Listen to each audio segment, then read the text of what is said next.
Hey guys, welcome back to another Let's Draw video, and today we're going to be continuing on with my drawing of Spider-Man. As you can see here, I did it all up in pencil, and I finished that a couple of days ago, and after that live event finished, I was meant to come back and finish off, but my computer had other ideas, so I thought just before I do the next installment of the Spider-Man PS4 game, as I've already done 2 walkthrough guys, so don't forget you can go and check them out. They will be down below underneath this video here, so don't forget to scroll down and have a look on those guys, as, unless you've already got the game, because see, that game has come out today. But I was so lucky that I got that game a day early, all to do with the sponsorship I have with my website that I use, and that website is GameSpot. But otherwise, guys, I'm going to getting on with this. I'm going to be listening to the playlist that I was listening to last time, and that was Comic Storian reading out the comic book story of Ultimate Spider-Man. So if you missed any of that, guys, definitely, if you just want to listen to that, go over to Comic Storian, or if you want to watch me do this from complete blank page till this point here, definitely go and check that out if you want to figure out and find out how I did that, guys. But otherwise, right now, I am going to be waiting for my controller to charge. As you can see up there, it's waiting to do for the PS4 game, which I'll be holding directly after this draw. And hopefully, guys, you will enjoy. And without further ado, let's get that playlist going, continue and finish that story, and continue and finish this drawing. But she's not welcome there anymore. I will be using an ink pen. You can't just hold people. You arrested him for no reason. Fine line. So without further ado, I'm going to start drawing. If I don't talk too much through this, guys, it's because I'm kind of concentrating and I'm rushing through so I can get the rest done. Another soldier walks over to Carol, telling her that they got to get to Norman, and Carol tells the teams to move out. But it's really important when you're doing ink that you are very careful, careful what you do with your pen. Obviously, you can't rub out pen. Tells her that they're not guns; they are neuroneutralizers. They point and shoot, and Norman stops gobbling. In theory, over at Norman's accountant's apartment, he asks where is his money because he knows what he paid him, and this is kind of too expensive for his pay grade. The accountant says that he got a new job, and Norman slams his fist down, asking, do I really need to hurt your family to get it out of you? The accountant tries to say that he doesn't have it, and Norman stops him, changing into the Goblin, telling him that would be a yes then. Before Norman can do anything, shots are fired from the window, separating the two of them. And Peter swings in, punching Norman, asking if it's really him. Once I've done all the inking, guys, I will rub this out and then show you what it's like without the pencil. Beating on Norman, but as Norman grabs Peter, he throws him out of the building. Everyone opens fire again on Norman, and then he too ends up falling out of the building. Peter tries to shoot webbing out to catch himself, but he realizes that he's out since Carol wasted most of it. Kitty jumps out of the building, aiming for Peter, but just then, Norman goes crashing into the street. Peter opens up his eyes, asking, does that smell like dead? Kitty tells him no, that would be them. They're in the sewer underneath the street. The two phase back up, and as Carol lands, Peter asks, so, where's Norman? She tells him that's a good question. Where is he? One of the soldiers says that he fell and bounced, and the others then say that they don't know. Peter looks around and then he jumps down shouting to Carol, you had him! First you arrested me, dangled me in front of Norman, and I still helped you. Now after all of this, you lose him? And this is because you used up all of my wet fluid. I would have been able to avoid this. All of this.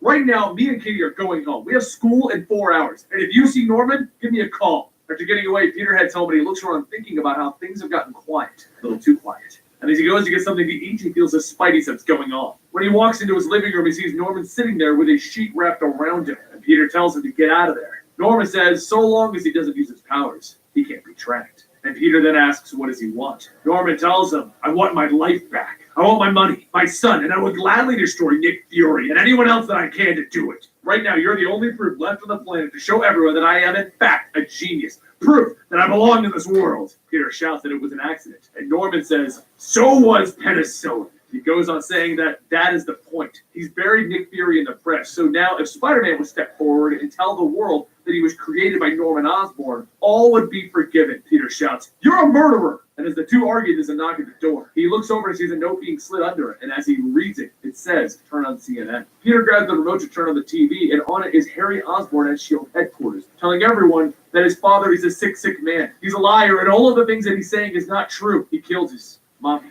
Norman's eyes widen and then light up, and on the screen... I've got roughly half an hour to get this completed, guys, so it's a little bit rushed. But with ink, you can, you obviously can follow the lines that you've already done with pencil. But at any point during when you're inking, you can change things a little bit. But I don't think I'm going to change much to this, because it took me quite a long time to get it to this point when I was penciling it. And no sooner than she said that than the soldiers begin to report that they have visuals on Norman Osborn. Carol grabs a gun, telling everyone that once he's in range, fire at will. And Norman leaps through the blast, and one manages to hit him and send him into the ocean. The soldiers then ask if they got him, but that's when the platform begins to shift. Everyone looks at Norman, and he says that he would like to have a word with his son. Everyone begins to open fire, and then Harry begins to lose control, and he changes into a goblin. As the two goblins clash, Norman shouts, "This is the thanks I get. I'm very disappointed in you." But before Norman can continue beating down on Harry, Peter swings and cracking Norman off of him, and he begins to choke him. Peter says, "Come on, time to go night-night." And then he feels himself starting to burn. He jumps off trying to put himself out since he got lit on fire by the Green Goblin. And then he asks, "How could you do that?" Harry runs in, punching his father down, shouting for him to stop. And as they go back to fighting, the soldiers begin to open fire, blasting Norman away. Peter goes back to check on Harry, and as the soldiers gather around the fire that was Norman, they see him walk out. Norman begins to throw fiery blasts back at the soldiers, and Peter quickly webs up his head to try and blind him so he doesn't know where he's throwing them. As Norman pulls on the web to bring him close, another blast shoots by, throwing people off of him. Harry jumps out, tackling Norman to the ground, telling him to stop, and Norman flips over him, punching him into the ground. As he punches Norman, he shouts, "This is how you honor me, after I've given you everything!" And as Norman punches him, Harry's arm begins to change back into human form. Norman stops and looks down to see his son bloody and lifeless. Norman slowly starts to change back into his human form, and he says, "Please, kill me." Carol tells him gladly.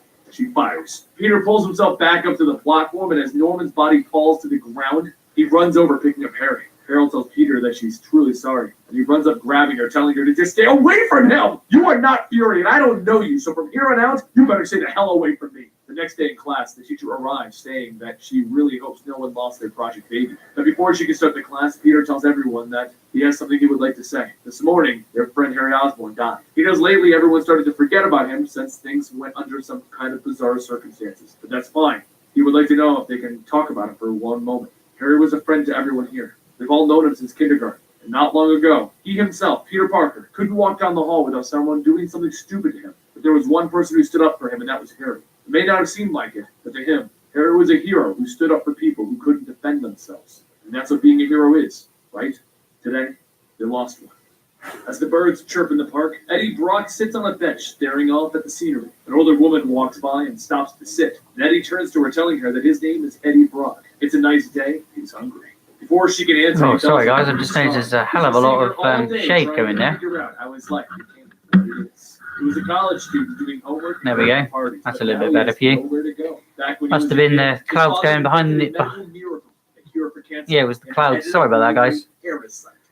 But there you go. There's the quick ink. I'm going to now go into a little bit more detail. When Spider-Man started throwing down. For the record, he knows who Spider-Man is. They used to be pals. Not anymore. His name is Peter Parker. Eddie goes on saying how he ran into Peter. They fought, and then there was a flash of light. And when he woke up, he was somewhere else, hungry. And he ate the people that passed by in the park. In fact, he had actually gone out into the city to feed, and that's when he saw him again. It was Spider-Man fighting some giant metal rhino guy. And the thing is, when he saw Spider-Man, he felt great. Was the suit wanting him to go? There was a time when Spider-Man did wear this suit, even though it wasn't for a very long period. Maybe the suit's connected to him. Didn't want to kiss him or kill him. He couldn't tell. Then later that night, he was attacked by some mercenary groups calling themselves the Wild Pack. Their lasers fired into him. Hi there on Instagram. How you doing? But then there was one more. A woman with silver hair calling herself Sable. She began to open fire on him, and they fought for a bit, but in the end, he was able to escape. That night, he just knew that he had that feeling again. That feeling like he was close to Spider-Man. Maybe days and weeks passed, and he couldn't really tell, but one day he felt it again. Spider-Man was close. He and his class started taking a field trip to the museum. And there we go. There's a basic idea done. Let's get that rubber out.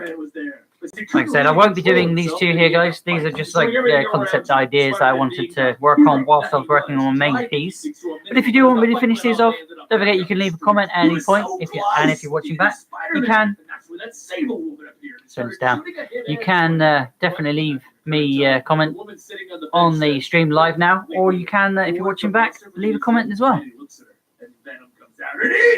And everyone's back stating, "Yeah, that was me." Now where After Sable shot me, I turned into my normal self again. Spider-Man tried to stop us, but he was already having some issues of his own. Sable then took me away and left Spider-Man in the streets. Some time passed, and I'm going to be going into more detail on the suit now as well.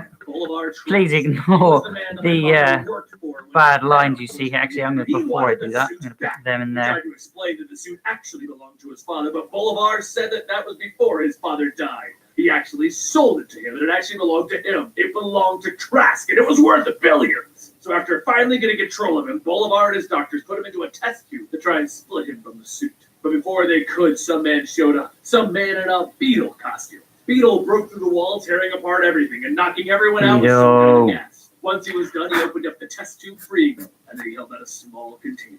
Beetle didn't say anything, and when he attacked him, Beetle cut off a I'm going to get my Sharpie out. Into the container. After getting a Thinking about it, what I might do is get this one out, my Copic marker, and put a few details here and there. He was trying to get away, and the two of them ended up crashing into the streets. They fought there, and that's when Spider-Man showed up, splitting them back up. And that's when it happened. After being knocked down to the ground, the suit reached out to Spider-Man, and then he tried to get the suit not to leave, but the suit chose Spider-Man over him. Once the suit completely covered up Spider-Man, him and the Beetle guy started to fight. Spider-Man knocked him away, but it also looked like Spider-Man was trying to fight against something like the hunger. Before long, Sable and her Wild Pack showed up again. Spider-Man tried to fight them, throwing cars and anything that he could grab. Sable's force in the air fired down into Spider-Man, knocking him into a nearby building. But that's when they thought that they had him. So Spider-Man jumped back out onto the helicopter, dragging it into the street. Sable shouted to him then to fall back and retreat because the big boys were here. At first, he didn't understand it. And that's when he saw Nick Fury and the Ultimates. Captain America jumped in and started to beat into Spider-Man. But that's when Spider-Man started to eat him. Before he could, though, it looked like he was struggling to hold back. And then he threw Captain America instead.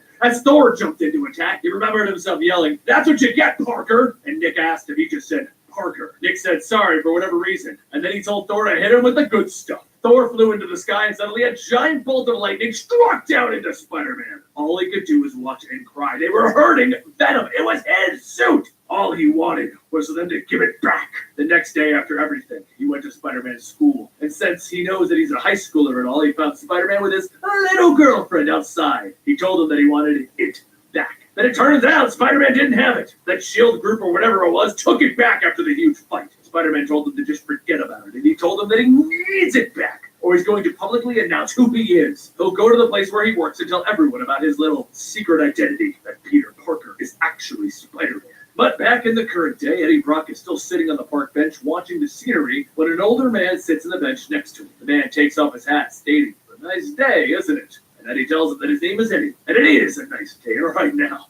He's hungry. Anyway, let me get back to my story. After not hearing from Spider-Man for some time, I decided to stop by his house one night. When I rang the doorbell, his aunt answered, and I tried to tell her that Spider-Man was there. I knew who he was. And after I told his aunt who he was, she started to unlock the door for me. And then suddenly she pulled a gun on me. I tried to calm her down, but she was really trying to threaten me, so I grabbed the gun from her. And just as I thought, Spider-Man appeared and punched me. Spider-Man was getting ready to beat me further, but then he looked back and decided to take this elsewhere. Once we landed on a rooftop, Spider-Man kept shouting, asking, "Why are you even doing this?" And I told him, "Because you've got everything. Powers, the suit, and the suit chose you." While we argued, though, there was a girl that showed up. It looked like the girl that was inside of Spider-Man's house, and that girl's name was Gwen. Spider-Man said that he would show me what it's like to have that thing inside of me. And as Spider-Man went on, Gwen started to change into something, and that's when I knew that's what I needed. Gwen attacked me, and then I felt it. I felt the suit. Part of it was inside of him all I'm going to get a few details on where the white part of the suit is. You're going to find out anything about that white suit, guys, or the white parts of the suit. Definitely check out the video from yesterday. Or, again, I will tell you a bit more about it this afternoon. I let my suit creep up behind her. Around about 12:30 p.m. I started to devour her suit. After I absorbed all of it, I grew larger than ever before. I felt more powerful than ever before. Spider-Man tried to attack, but that's when I knocked him down into the alleyway from before. Spider-Man followed me, and I told him that there was no more fighting. I had what I wanted! Spider-Man tried to stop me, but after slipping away into the sewer, I managed to escape. Back in the present time, the man puts on his hat, stating that if he's got this right, you fought Spider-Man, and now you're some sort of what exactly? Eddie looks at the man, and Venom comes out to eat him. And just as Eddie lunges, the man holds out his fist, sucking him up. After capturing all of Eddie, the man looks around and then metal plates start to form over the man's fist. Seconds later, Beetle rockets off into the sky reporting that he's pleased to inform the Lord that he has the recipient of the package. He is on his way back to the home country. The Lords bless Latvia. Once again, we've jumped ahead in the timeline. What you've missed is that Peter Parker was allowed to keep his powers as long as he underwent training with Steve Rogers. And Johnny Storm and Bobby Drake are now living with Aunt May. Now our story begins over in the SHIELD containment facility as director Carol Danvers asks Norman Osborn if he understood everything that she just said. Trying to sit up on the Begins sofa. to open up his eyes, stating that, I thought I was dead. She knows not to Carol tells interrupt him, me when I'm about that, painting that's the or first drawing. thing on our list of things that we need to figure out about Norman Osborn. Norman looks up, gritting his teeth. She's gone into the living room. She likes to sit on the top of the sofa, which annoys me.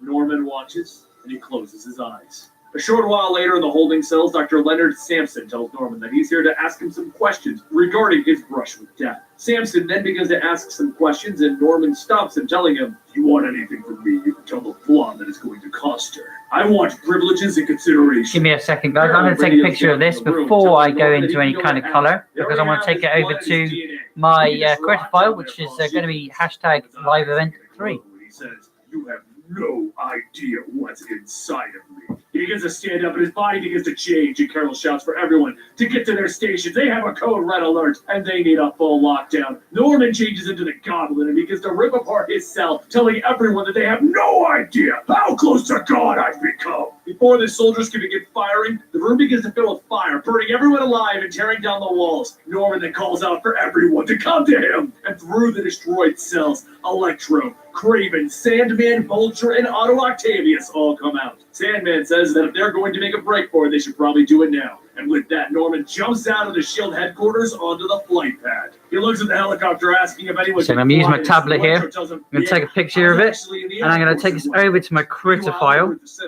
Spider-Man swings down to And do a bit more color to it there. Steve tells him that he needs to learn about life and death. And from And what that's he's seen, recording. Spider-Man I doesn't don't want fight recording. like other lives depend on it. You're nothing more than a teenager, and frankly, you act as such. Carol Danvers came to the Ultimates asking what we should do about Spider-Man. Thor and Iron Man gave the thumbs up, but I feel that you should be fetched, soldier. And since I was outvoted, I'm here to teach and train you. As Steve goes on, his communicator goes off, and Carol says that they have a priority situation. There's been a breakout. However, that isn't what she's calling for. Fury's Black Ops team has gone rogue in the city. Steve runs over to his motorcycle, telling Spider-Man that they're going to have to do this another time. It's a level 1. Just so you guys can see it a little bit more clear, because I don't think it's coming that. Steve speeds off, Spider-Man webs off. There you go, guys. That's what it will be looking like when it goes over to Critter, guys. As that's a digital copy now. And every drawing that I do, I take over to my Critter and I color in first. There you go now. I take over to my, as you can see, there's a couple more at the bottom there. I take over to my Critter, and which is kind of like Photoshop, but free to everybody at once. And if you guys do want to know where I get that from, definitely ask me in the comments, and I will send you a link, guys. You have to get Glenn and Aunt May as far away as you can. Back at the apartment, everyone discusses what they should do next. What I do is I take it over to Critter, like I said, and then I color in and then finish painting the coloring on it. Here I could probably get away with doing a little bit with my be a scientist. We should leave Spider-Man Celtic markers. Norman changes into the Goblin, punching Otto out the window, asking, "Wee!" As Otto begins They're not, but they are. These are not felt tips, guys. These are Copic markers, but with a brush pen. Brush pen end, as you can see here. It is, or maybe you can. It is bendy, like a brush head, and so like a paintbrush, if you see what I mean. So when I do anything on here, all the colors that I put here, they all stand out a little bit more, but these are quite cheap ones. No, I'm not completely happy with them, but they do give me a good coverage, and they don't bleed, which is really nice. He grabs her hand, telling her, I can't. I have to do this. Now just go. Back in the streets of New York. Before I do, I want to do a little bit more on the suit. The middle arms trying to hold him back. Oh no, these are all. This is all going to be red. This is going to be blue. Yeah, we're all good here. I will add the lines for the mask Otto himself. Now I think actually. Beat down on Otto's head until finally the metal arms fall apart. A short while later, Peter swings down and sees Otto's smoldering upper body, saying that he did it. Norman Osborn actually killed Otto Octavius. Some of the civilians run up telling Spider-Man that he should have seen it. It was like the Hulk or something was going crazy. And Spider-Man shouts, "Which way did he go?" And everyone starts to point. So Spider-Man quickly swings up towards the apartment. As he gets in, he looks around, stating that of course they're not here. Why would they be here? And just then he sees the fight back over at the bridge and decides to head back. However, as soon as he swings into it, he notices the Punisher getting into position with a sniper rifle. He looks back down and he sees Steve standing over Nick Fury, and the gun is pointed right at him. Frank Castle takes aim, and Spider-Man tries to web him, but he misses. As Spider-Man swings low, the gun goes off, and then he tackles Steve, and the bullet goes straight through Spider-Man's side. After passing out, Spider-Man wakes up to see the bridge destroyed and blood pouring out of himself. He thinks that he should probably go to the hospital, but if he does, people are going to find out who Spider-Man is. So he webs up the wounds, stating that it should at least last him until he can get to. But before he can finish that, he sees Norman and the others shooting by. Meanwhile, back at the Parker home, Johnny Storm and Bobby Drake return, and Bobby shouts that it's hard not telling the girl that he's trying to hook up with that he doesn't have powers. She was complaining that his hands were cold. Johnny calls out asking if anyone's home, and then he finds a note on the phone stating, "Get out of the house immediately and call as soon as you get to a safe place." Well, why isn't your phone on?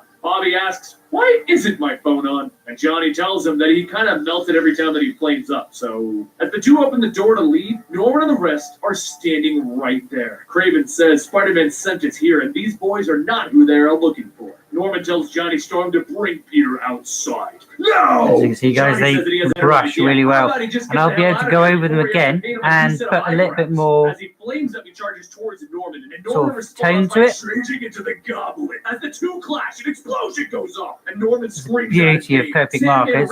They're alcohol based, so they don't bleed as much as an ink pen. Washes over Johnny, putting him out. And Bobby skates in, blasting a Sandman with his ice. Electro shoots the ice slide, knocking Bobby away, and Johnny gets back up to rejoin the fight. But through Bobby's pillar of ice, Sandman crushes down on Johnny once more. Bobby rides back in, throwing ice shards, and Electro tells him, "Really? Ice and water? Really?" Electro electrifies the ice, causing it to explode, throwing Bobby into the nearby house. Electro then says that he should probably get a move on. Surely the neighbors have already called the cops. And Craven sniffs the air, telling them all to wait. Everyone looks down the road to see Peter standing in the street. Vulture pops his wings and he jets towards him. And he shouts, asking, "You know what you did to my life?" And Peter webs up his face, swinging him into a house. Still struggling through the pain of the bullet passing through him, he huffs, telling them, "Who's next?" He looks around and he sees Norman, Johnny, and Bobby all knocked out, and he thinks that he's just got to stall them until the Ultimates can get here. He calls out to them, telling them, "Here's what's going to happen. In a second, S.H.I.E.L.D. and some other superheroes are going to show up, and I'm talking all of them. So if you surrender, I can." Craven says, "It's a bluff. Look at the boy. He's a mess." And Sandman yells, "He's right." Him, Electro, and Craven all charge forward. Peter kicks over a fire hydrant and he aims the water at the three of them. As the water goes towards Electro, he bursts into a mini explosion, knocking him and the others to the glasses. ground. Before Electro can change I'm back, going over the He lines. webs him up and flings him over, punching him out. He then falls to his knees, stating, "That's all I had left of me."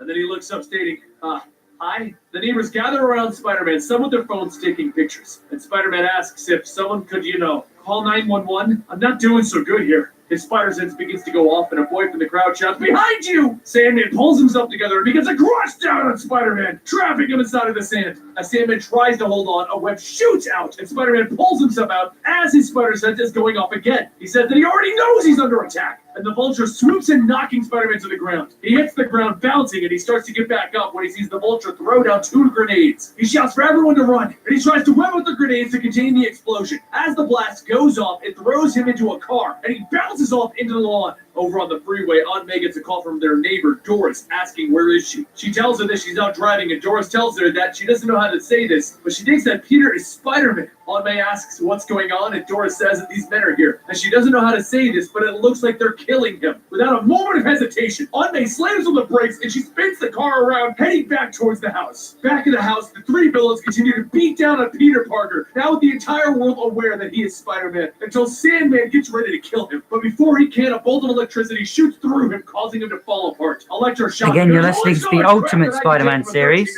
So this one I'm gonna The one finish. where they He's in kind of charge, cancelled but it, suddenly and the you'll gun find is out fired, why in and a the gun moment. continues to go off, shooting several more times into But Electra's back, that does until he lead finally into the explodes. Ultimate Peter looks Spider-Man around of asking what happened, Miles and he sees Morales, Aunt May holding a smoking gun. She starts which to look hopefully around, we'll be asking, finding out a little bit "What more did I about just do?" in Peter the takes the gun Spider-Man away, telling game her this it's okay. afternoon. I got it now. He slowly begins to fall back to his knees, and Aunt May screams for someone to call an ambulance. Gwen goes to check on Johnny and Bobby, stating But that like I they said, are we'll be looking bleeding, for so she landmarks thinks because they're that is the going to be next in the okay. missions. Stinks. And Peter begins to tell Aunt May that he's sorry. He knows this isn't the life that she wanted. She smiles, telling him that he's a crazy boy. And Peter smiles back, saying, "Yeah, at least I'm kind of cute." Then a shadow looms over them, and Norman lights up. Just as Norman slams his fist down, Peter grabs Aunt May and Gwen, telling them that you need to go right now. As they land, Peter grabs Gwen, telling her that he doesn't care how she does it. Just take Aunt May and get her out of here. Go as far as they can. Aunt May looks at her coat. She sees blood, and she tells Peter to wait. As Norman jumps over the house, as Peter pushes Gwen, asking, "Didn't you hear what I just said? Get out of here!" Before Norman can land, he jumps into the air, punching Norman back into the ground. He catches himself on a lamppost, stating, "Can you just do me a favor now and stay right there? I'll be right back." He leaps away, and Norman screams for him to come Just making back. sure I'm not bleeding onto my hands. Yeah, hold that thought. He lands next to Johnny, and he shakes him awake, telling him, "I'm in a really bad situation, and I can really use your help, man." Johnny pushes Peter out of the way, telling him, "I got this. Flame on!" He rockets back into the air, grabbing Norman, and he shouts, "Come on, burn!" And as Johnny begins to gather all of his strength, he creates an explosion into Norman. However, when everyone looks, they see Norman absorbing the blast, draining Johnny's fire. His body begins to bounce on the ground, and he says, "Sorry, two. And Norman begins to float over Peter, turning white and purple from Johnny's heat. And he starts to throw down fireballs. The moment that Norman stops, Peter grabs a mailbox and he begins to beat Norman with it. He jumps onto Norman, asking him, "What's next? Are you going to kill me? Then what? It won't bring back the son that you killed." Using what strength he has left, he lifts and throws Norman into a fire hydrant, extinguishing him. He then falls to his knees, and when he looks back up, he sees Norman get back up and walk towards him. Norman tells him, "No, it won't bring Harry back, but at least Spider-Man will be dead." Peter hangs his head, telling him, "Well, there's that." Norman's eyes begin to glow, and then a bright light begins to shine on them, and a speeding truck races through. Peter sees the person behind the wheel as Mary Jane, and she runs the truck straight into Norman, crashing it into him. Suddenly, the windshield is punched out, and before Mary Jane can panic, Peter jumps in, pulling her out of the mats. He shouts, "That was insane! Was that truck stolen?" And Mary Jane tells him, "You're welcome for that." The two kiss. And then Peter yells, "Now that that's over, get the hell out of here!" And he throws her into the distance. Before landing, though, he webs up a net to catch her. And that's when Norman crawls out from underneath the truck, stating that today is your day of reckoning. I'm delivering God's message, and God wants this to happen. Peter picks up the truck, and he slams it on Norman, screaming, "Shut up!" He tries to pick it back up again, and Norman tells him, "I am going to destroy you and your family, just as you did mine." Peter brings the truck down again, crushing Norman. Then he steps back and explodes in a fiery blast, throwing Peter to the ground. Johnny quickly runs over to Peter's body, and he looks back to see Norman's hand, his human hand, burning in the fire. Johnny says that it looks like he got him. Peter tells him, "Good." Okay. But all I had in me. So that's where the colours end for red. Ambulance, someone call 911. And Aunt May Again, I think it's a bit. with Gwen stating that Peter told him not to be here. Show you a bit closer there. There's what the red kind of looks like in the Copic markers. I do apologise that this is a little bit smudgy, but I am using a web camera, guys, to do this live. I will post everything that I'm doing over on Instagram, guys. So don't forget you can come over there and check that out. Again, I'm Blut084, BLUT 084 Art and Games. It's okay. I did it. He begins to cry. Same name, different place here on YouTube and over on Instagram. No matter what he did, but for and occasionally on Mixer.com. If you guys have got that app. Before he can finish, his hand gives out and he closes his eyes.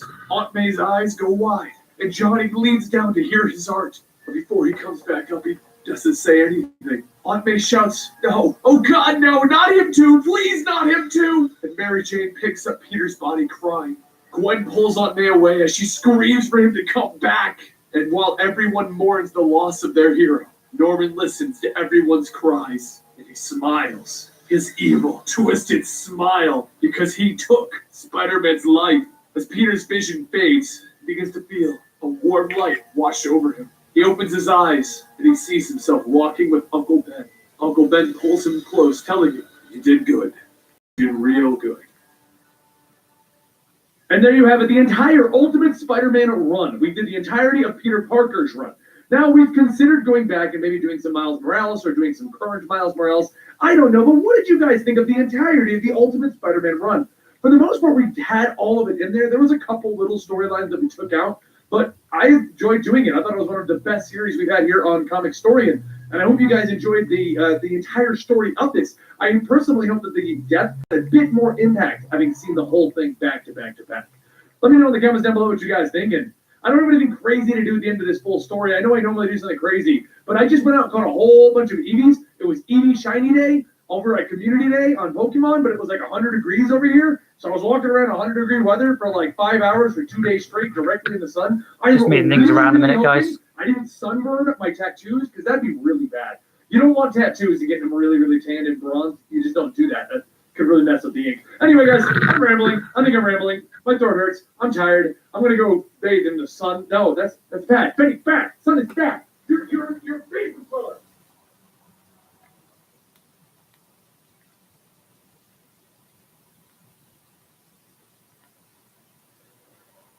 Like I said, guys, that was Comic Storian. You just heard Benny talking there.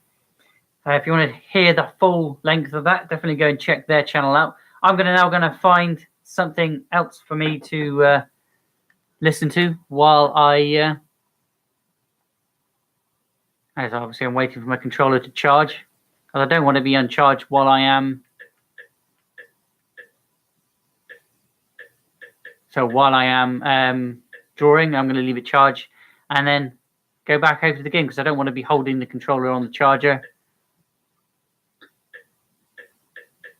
If I can avoid it, really.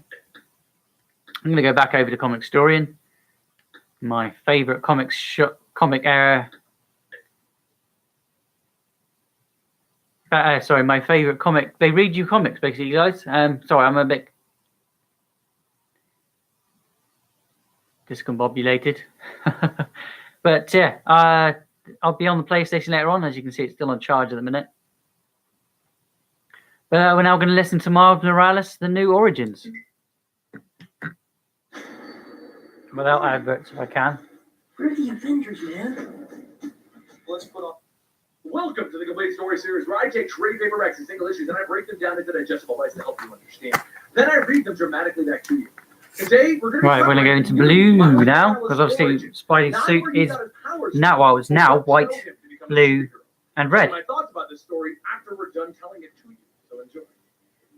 As Spider-Man is thrown through a generator, a voice tells him that he's going to need him to save some of that spider blood. There's a use for it. Spider-Man gets back up, and the living vampire, Morbius, goes on telling him, "You really should have called Blade. He would have warned you not to get involved." Spider-Man struggles, telling him, "I don't have Blade's number memorized yet. But there's one question I would like answered. Do you intentionally dress like you're going to a carnival? Or is it just hard to find clothes that fit when you're that ugly?" Morbius pins Spider-Man down, opening up his mouth, telling him, "Hold still, boy, this'll hurt a little." However, this isn't the beginning of our story. It all started years ago, a little after one of Miles' birthdays. As Miles and his uncle Aaron sit down to grab a bite to eat at a fast food place, Aaron says, "Happy birthday. Sorry, it's a few weeks late. I got busy doing things." Miles opens up the envelope that Aaron gave him and pulls out a small stack of money, stating that this is $500. Aaron tells him to put it away. Never count a gift in front of a person that gave it to you. It's bad form. Go on and spend it on yourself or a girl or two girls. Live it up to them. Miles asks where did he get the money, and Aaron says that it doesn't matter where it came from, but it does come with some advice. Being in Brooklyn Visions, your parents want the best for you. Don't ever think that you're like any of those other kids. You're not. You don't have their advantages. You can't take their risks. You can't have their dreams. Miles says that it's not that kind of school. He doesn't really get what he's trying to say. Aaron says, look, a lot of those kids around us, and that cash I handed you is nothing compared to what they've got. The only responsibility that you have is to your own power. Put yourself first and keep yourself there. Life isn't kind to heroes. You need to look out for yourself because no one else will. This damn world is broken down to its center. Anyone who teaches you that you can change it is either a liar or a fool. As Aaron gets up to leave, he gives Miles one last piece of advice. Whatever that school is selling, don't buy it. Also, don't tell your parents where that money came from. It's our little secret. Be good, yeah? Miles looks back at the money, telling him, yeah, I will. Later, back at school, Miles and Genki watch the news about how the Avengers saved the world from yet another crisis. Genki tells Miles that he could do something like that. Like, who would win, him or Dr. Doom? Miles tells him that Dr. Doom would, and Genki says, yeah, but by how much? I think this pen's running out a little bit, which is a pain in the bum. But then another voice from behind says that it looks like the world is coming apart. Good thing the Avengers are here to put things back together, huh? Brent, another student, one of Miles' friends, walks up and Miles says that he's sorry that he didn't get back to him about the student mentor thing. Been a little busy, right? Brent pulls Miles aside, telling him, look, I know Mr. Hamilton's whole student mentor thing is weird, and we both know that you're 3 times smarter than me. Miles tells him that he was the one who won the New Visions Creativity Prize last year. Brent left saying, yeah, I won that because my mother was on the board. Brent looks at Miles and asks if everything's okay. He's looking a little down. And Miles says that it's just so much is happening everywhere. He can't shake the feeling that it's all about to get worse. The two sit down and Brent says, well, that's why you're here at this school. You learn about these things so that we can make the world a better place. And Miles tells him, yeah, about that. I only got here because of a lottery. Other kids got here because they worked for it. It doesn't feel right or fair.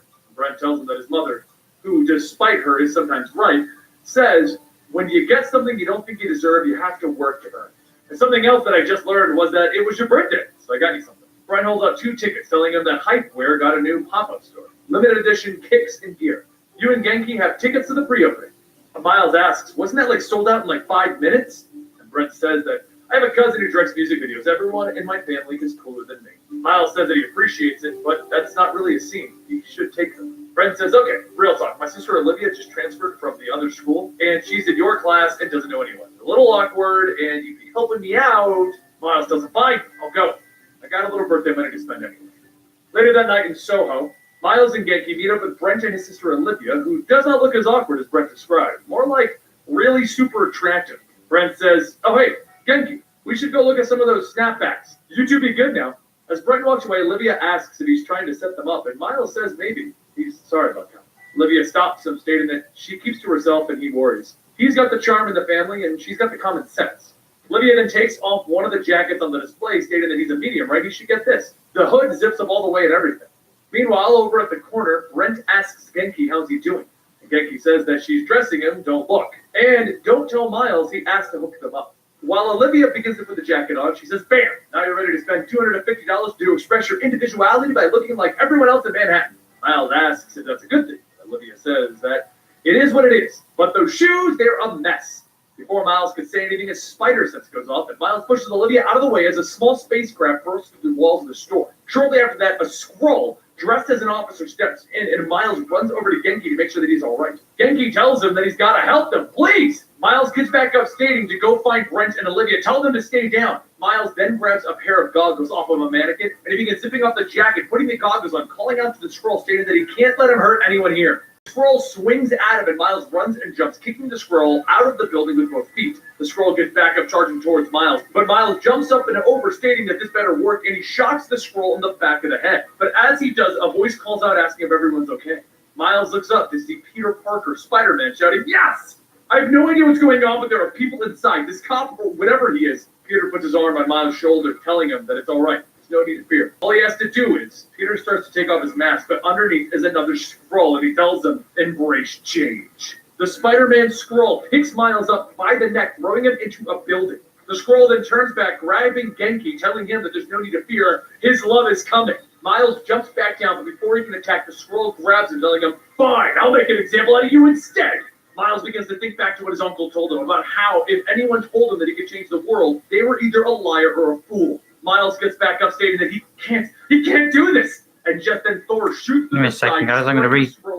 Take his pen. Maybe he can. There's just one of Give them. it a shake. If I don't do something, big down he's to the going to bottom. kill my friends. I can't do this, but Spider-Man can.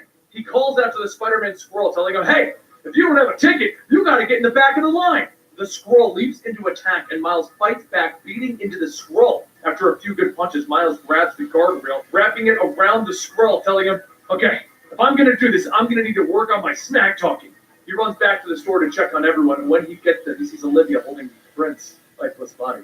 Miles asks if he's okay, and Olivia shouts that he's dead. Whoever you are, just go! Please, go! A few days later, service is held for Brent, but before the casket is lowered, Miles tells Olivia that he's sorry he did nothing. Olivia hugs him and walks off, stating that he doesn't have to be sorry. What could he have done? As Miles stands there alone, he thinks to himself that he could have done something. Later that day, Miles heads over to his Uncle Aaron's apartment, handing back the birthday money, stating that he was wrong. It does matter where he got it. At least it matters to him. Aaron tells him to watch himself out there. He sees one of these things coming, run the other way. Miles looks back, telling him, see you around. Be good, okay? But back in the present, Miles shocks Morbius off of himself, stating that he's not a bad guy. The world hurt him and he gave up on it. Life makes that an easy thing to do. Miles begins to web up Morbius, telling him that even still, it's not the right thing to do. Morbius asks him, who the hell are you to tell me what right and wrong is? And Miles tells him that he's the kid who spends his birthday sending him to the vampire prison. See you later, Doc. Morbius tells him that he can smell the doubt on him. He's just a child in a mask. And that sun is gone away again. Miles begins to web away, thinking that sometimes he will fail. Sometimes he can't help everybody. He can't make the world. Give me a second. I'm gonna move the curtain. He can't put all the pieces back together. But a hero isn't one who always wins. Okay, it is just literally the way the sun is. So I'll move that into the sun so you can see that a little bit better, guys. This is the night that he remembers that he couldn't see. He's not an Avenger. He's not Thor or Cap or Peter. He's just a kid in a mask. There you go, guys. What do you think? There's my attempt at drawing Spider-Man PS4. And I will be very, very soon going live and completing a few more missions on that Spider-Man PS4 game. So guys, hopefully you have enjoyed today's little quick draw and inking and colouring this drawing, guys. Again, I've used Copic markers. And I've been listening to Comic Historian. But as always, I am Blut084, BLUT084. I'll see you in the next video or daily stream. Don't forget to subscribe. Don't forget to hit the bell. And come over to Instagram for daily chats. Thank you very much, guys. And I'll see you in the next stream or video. Bye for now. There you go. There you go. Right, I'll leave you with that, guys. And don't forget, you can also find us over on hopefully in the sun. And say thank you very much for watching, guys. And I'll see you in the next one. Bye for now. And all kinds of stuff. We consider it an extra thing to our YouTube channel.